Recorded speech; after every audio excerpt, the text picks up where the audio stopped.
ಅಕ್ಕ ಮನೆಯಲ್ಲೇ ಇದ್ಲು ಸರ್ ಅವಳು. ಆಗ ಕೂಡ ನಿಮ್ಮನ್ನೇ ಮದುವೆ ಆಗ್ತೀನಿ ನನ್ನನ್ನೇ ಮದುವೆ ಆಗ್ತೀನಿ ಅಂತ ಹೇಳಿದ್ಲು. ಈಗ ನೋಡಿದ್ರೆ ಮದುವೆ ಆಗಿದೆ. ಹಾಂ, ಮದುವೆಯಾಗಿ 3 ಮಕ್ಕಳಿದ್ದಾರೆ ಅಂತ ಹೇಳ್ತಾವ್ರೆ.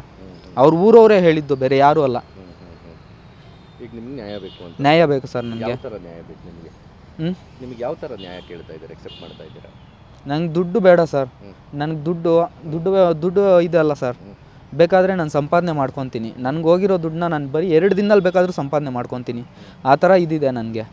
ಬಟ್ ನನಗೆ ಈ ಥರ ನಂಬಿಸಿ ಯಾಕೆ ಮೋಸ ಮಾಡಬೇಕು? ನಂಬಿಸಿ ಮೋಸ ಮಾಡಿದ್ದಕ್ಕೆ ತಾನೇ ನಾನು ಇಲ್ಲಿ ಗಂಟ ಬಂದಿದ್ದು. ಇಲ್ಲ ಅಂದಿದ್ರೆ ಏನಕ್ಕೆ ಬರ್ತಿದ್ದೆ ನಾನು ಇಲ್ಲಿ ಗಂಟ? ಹಾಂ, ಅಂದರೆ ಅವ್ರನ್ನ ಹುಡ್ಕೊಂಡೇ ಬಂದ್ರ ಮಾತಾಡ್ಸ? ಹಾಂ ಸರ್, ಮಾತಾಡಿಸ್ಬೇಕು ಅಂತಲೇ ಬಂದಿದ್ದಾರ್ದ. ಅದು ತುಂಬ ಇಂಟೀರಿಯರ್ ಪ್ಲೇಸ್, ಅದು ಎತ್ತಿನ ಭುಜದ ಹತ್ರ ನೀವು ಹೇಳ್ತಾರೆ. ಅವರು ಹೇಗೆ ಹೋದ್ರಿ ಇಲ್ಲಿಂದ? ಸರ್, ಮೂಡಿಗೆರೆಗೆ ಬಸ್ಸಲ್ಲಿ ಹೋದೆ ಸರ್. ಬಸ್ಸಲ್ಲೇ ಬಂದಿದ್ದು ನಾನು. ಅವಳಿಂದ ನಾನಿರೋ ಕೆಲಸನೂ ದೂರ ಮಾಡಿಕೊಂಡೆ. ಏನು ಕೆಲಸ ಮಾಡ್ತಿದ್ರಿ ಸರ್? ಸೋಷಿಯಲ್ ವೆಲ್ಫೇರ್ ಡಿಪಾರ್ಟ್ಮೆಂಟಲ್ಲಿ, ಸಬ್ಸಿಡಿ ಲೋನ್ಸ್ ಡಿಪಾರ್ಟ್ಮೆಂಟಲ್ಲಿ ಕೆಲಸ ಮಾಡ್ತಿದ್ದೆ. ಅದು ಔಟ್ ಬೇಸಿಸ್ಸು, ಓಕೆನಾ? ಗೌರ್ಮೆಂಟ್ ಕೆಲಸ ಅಲ್ಲ ನನಗೆ. ಔಟ್ ಬೇಸಿಸ್, ಔಟ್ಸೋರ್ಸಾಗಿ ಕೆಲಸ ಮಾಡ್ತಿದ್ದಿದ್ದು. ಇನ್ನು ಸರ್, ಅವಳು ಮೊನ್ನೆ 3 ದಿನ ಬರೋದಕ್ಕೆ 3 ದಿನ ರಜೆ ಕೊಡಲಿಲ್ಲ. ಅದಕ್ಕೆ ಕೆಲಸನೇ ಬೇಡ ಅಂತ ಹೇಳ್ಬಿಟ್ಟು ಬಿಟ್ಬಿಟ್ಟೆ. ಕೆಲಸನೇ ಬಿಟ್ಬಿಟ್ಟು ಅವಳ ಹತ್ರಕ್ಕೆ ಹೋಗಿದ್ದು ನಾನು. ಅದು ಅವಳಿಗೂ ಹೇಳಿಲ್ಲ ಇವತ್ತಿಗೆ. ಕೆಲಸ ಬಿಟ್ಟಾಗ್ದೆ ನಿನ್ನಿಂದಾನೆ ಅಂತ ಹೇಳಕ್ಕೆ ಹೋಗಿಲ್ಲ. ಓಕೆ, ನೀವೇ ಹೇಳ್ತಾ ಇದ್ದೀರಾ. ಅವ್ರು ಬಂದರೆ ನೀವು ಒಪ್ಕೊಂಡು ಮದುವೆ ಆಗ್ತೀರಾ? ಆಗ್ತೀನಿ ಸರ್, ಆಗ್ತೀನಿ ಬಿಡಿ. ಆಗ್ತೀನಿ. ಓಕೆ, ನಿಮ್ಮ ಹೆಸರೇನು? ನವನೀತ್ ಅಂತ.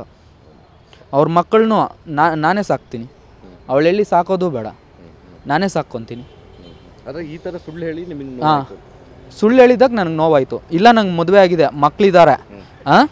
ಮಕ್ಕಳಿದ್ದಾರೆ ಅಂತ ಹೇಳಿದಿದ್ರೆ ನಾನು ಆಕ್ಸೆಪ್ಟ್ ಮಾಡ್ತಿದ್ದೆ. ಬಟ್ ಈ ಥರ ಮೋಸ ಮಾಡಿದ್ದು ಅವಳು ತಪ್ಪು. ಮದುವೆ ಆಗಿದೆ, ಗಂಡ ಇದ್ದಾರೆ, ಮಕ್ಕಳಿದೆ, ಎಲ್ಲರೂ ಇದ್ದಾರೆ. ಈಗ ತವ್ರ ಮನೆಗೆ ಅಂದರೆ ಇದಕ್ಕೆ ಬಂದಿರೋ ಅಂಥದ್ದು ಒಂದು ಸರ್. ಅವ್ರು ತವ್ರ ಮನೆಯಲ್ಲೂ ಇಲ್ಲ ಸರ್. ನನಗೆ ಮಂಗಳೂರಲ್ಲಿ ಕೆಲಸ ಇದೆ ಅಂತ 1 ತಿಂಗಳಿಂದೆ ನನ್ನ ಹತ್ರಕ್ಕೆ ಬಂದು ಹೇಳಿಬಿಟ್ಟು ನಾನು ಮಂಗಳೂರಿಗೆ ಹೋಗ್ತಾ ಇದ್ದೀನಿ ಅಂತ ಹೇಳಿಬಿಟ್ಟು ಹೋದ್ಲು. ಈಗ ನೀವು ಹುಡ್ಕೊಡಿ ಅಂತ ಬಂದಿದ್ದೀರಾ? ಹಾಂ ಸರ್. SP ಕಂಪ್ಲೇಂಟ್ ಕೊಡ್ತೀವಿ, ಎಷ್ಟೊತ್ತಿಗೆ ಕೊಡ್ತೀರಾ? ಸರ್, ಅವ್ರು ಎಷ್ಟು ಗಂಟೆಗೆ ಬಂದರೆ ಅಷ್ಟು ಗಂಟೆಗೆ ಕೊಡ್ತೀನಿ ಸರ್ ಕಂಪ್ಲೇಂಟು.